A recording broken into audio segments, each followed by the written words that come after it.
All right, y'all. Today I have the oh so amazing Dr. Janae Bishop Nesbit with us. She is a contributor to the I Am collaboration that we are doing for our newest Diva Affirmations project. Janae, thank you so much for joining us. I appreciate you so much. Can you tell the community a little bit about yourself and share with them what your I Am affirmation is? Oh, great. Thank you so much. And I just want to say kudos to you for this illustrious collaborative project. I feel so humbled and blessed to be able to participate. And yes, I am Dr. Janae Bishop Nesbit. I am a life wellness and grief coach. But before coming into that area, I was a girl born in New York. You might not hear some of the accent, but when I say New York, you definitely hear the accent. I'm a veteran, a speaker, and an author. But back in 2016, I became suddenly widowed and my life changed dramatically, as it does for many women whom are embracing middle adulthood. So at that time, I was a school principal. My sons had just left home and we were experiencing all of these exciting changes. And then the traumatic occurred. And at that time, I realized, wow, I need to look at how I reevaluate my life and how can I become stronger and resilient as a result of this traumatic change. And so during that time, I changed careers, I relocated to another state, I ended up being closer to family, had to rebuild my network, and all of those things required strength. And so as I thought about what's going to make me stronger, when we look back over our lives, we realize we get different lessons along the way. And so I'm a veteran. I served in the Army. And when I left the Army, I was an Army captain. And I remember thinking about going to basic training as an enlisted soldier at the time and what it meant to create a mindset of strength for myself. And that was the first time in my life where I felt that I was strong and I can handle anything. So being strong is definitely a mindset. So what I do now as a coach is I help women in this middle adulthood to become stronger through the 8 dimensions of wellness, because it was looking at each of those 8 dimensions that helped me to redesign and recreate my life, to make the rest of my life to be the best of my life and to create a better version of me. At least I hope so in this process. I love that. I love that. And there's just something. Okay, so for those of you that are watching, total spoiler, Janae has since remarried. Oh, that's right. See, when we work on ourselves, the universe comes into alignment, right? It does. And so she is now my aunt. She is married to my most favorite uncle. I can say that because all my uncles know that. It's no secret. We have a very special bond. Her husband and I grew up together. And so like you've heard about him. Actually, my community has heard about him because I've shared this with my stories with depression and my journey and everything, just how much my uncle has been such an amazing part of that journey from a child. He has been one of the people that's been a part of my support system. We call it Find My Three. And so I'm just so thankful that you all found each other, because you exude not only the strength, like when I first met you, yes, there is this strength that you exude, but there's just this inner peace and joy that comes from you that anyone that's around you, like, you just can't help but be happy when you're around you. Like, you just have this smile that is not just a smile. You can tell that it comes from the inside. And so I just want to thank you so much again for being a part of this project and the joy and the love that you have brought to our family. And I want to ask you this, because go ahead. I see it.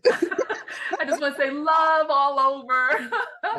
Oh, thank you so much. And when you mentioned about depression and anxiety, that is powerful. And especially in our community, whether it's community of women or African Americans, sometimes we don't really look at the mental health aspect of becoming stronger. And so by the time I met your uncle, I was just widowed for a year, but then 3 years later, our paths crossed again, or 2 years later, our paths crossed again.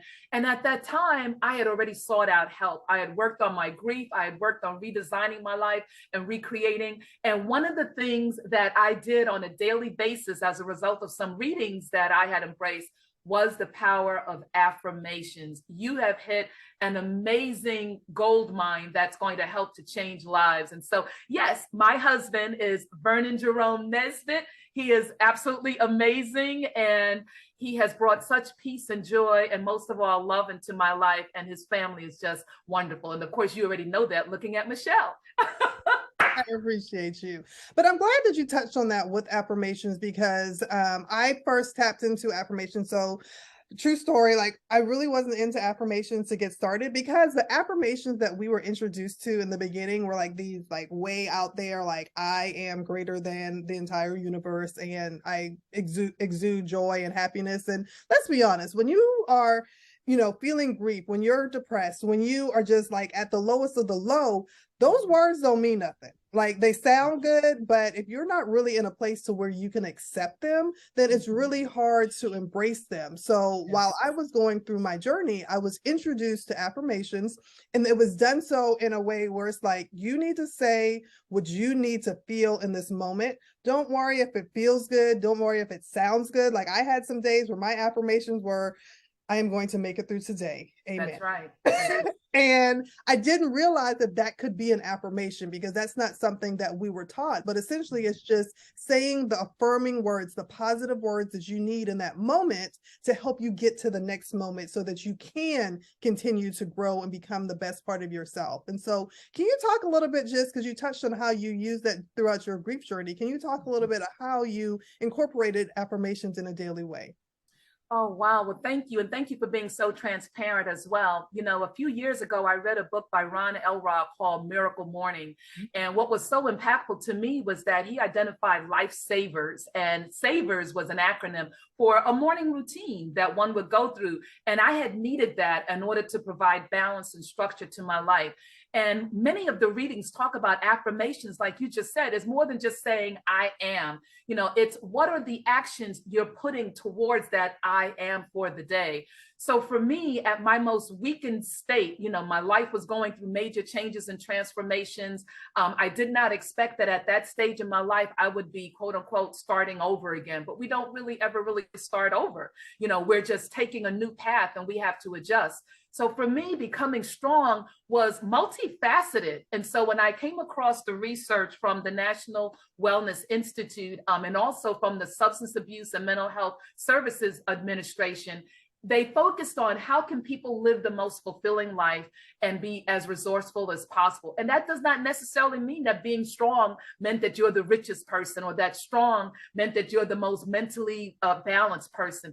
But it's a process, it's a journey. So what the research from these two agencies showed was dimensions of wellness as how we can look at these different pieces of the pie to become stronger, to embrace our life and continue to move forward in this journey. And that became the template for me becoming stronger. Strength is more than just the muscles we build through physical wellness, of course, but it's where we are spiritually, where we are emotionally, what in our environment enables us to be stronger, where we are in terms of our social relationships. That's another dimension of wellness. How strong are we intellectually, and opportunities like what you're doing now helps to build one's strength and become stronger because of the intellectual connection we're making with other individuals. And then also, how can we become financially strong? So being strong has so many facets to it. And that was so key for me as I looked at redefining and redesigning myself. I love that. I love that. There's so many takeaways. I cannot wait for everyone to read your portion of the I Am collaboration that we're doing, you all. It's going to be here the first week of January. I'm so excited about that. And you all will get to learn more about Dr. Janae and just the amazing story that she has, and just ways that you can embrace I Am Strong within your daily routines. Janae, thank you so much for being a part of this collaboration again and for sharing your words of wisdom. Is there anything that you want to share with the community before we close out, ways that they can connect with you or support you? Yes, I would love for people to connect with me. I'm on Facebook, Dr. Janae Bishop. My second Facebook page is Dr. Janae Bishop Nesbit, excuse me. And my second Facebook page is Dr. Janae Bishop Nesbit, speaker and creator of Boots to Breakthrough. Of course, going back to my military background and becoming resilient and creating that mindset that you can create your best version of yourself, and it's never too late to become strong, and you get to define what being strong is in your life. I'm also available on LinkedIn, but please check me out on my website, www.bootstobreakthrough.com. That's www.bootstobreakthrough.com, or feel free to shoot me an email at dr.janet.bishop@gmail.com. And I just want to again say thank you to you, Michelle, for this visionary collaboration that's going to impact so many women's lives. You know, the research says that we enter into midlife between 35 and 40. And so often, I know nobody wants to hear that, but so often as we're looking at that fork in the road, we ask ourselves, how can I become bigger and better at this new chapter? And I encourage each and every one of you to realize that wellness is multifaceted. It happens overlapping with each other, and continue to follow Michelle with all that she's doing, because she's making a difference as a diva with a purpose. Thank you. I appreciate you. Everyone, we will be back soon with some more interviews. Thank you again, Janae, and you all have a great one.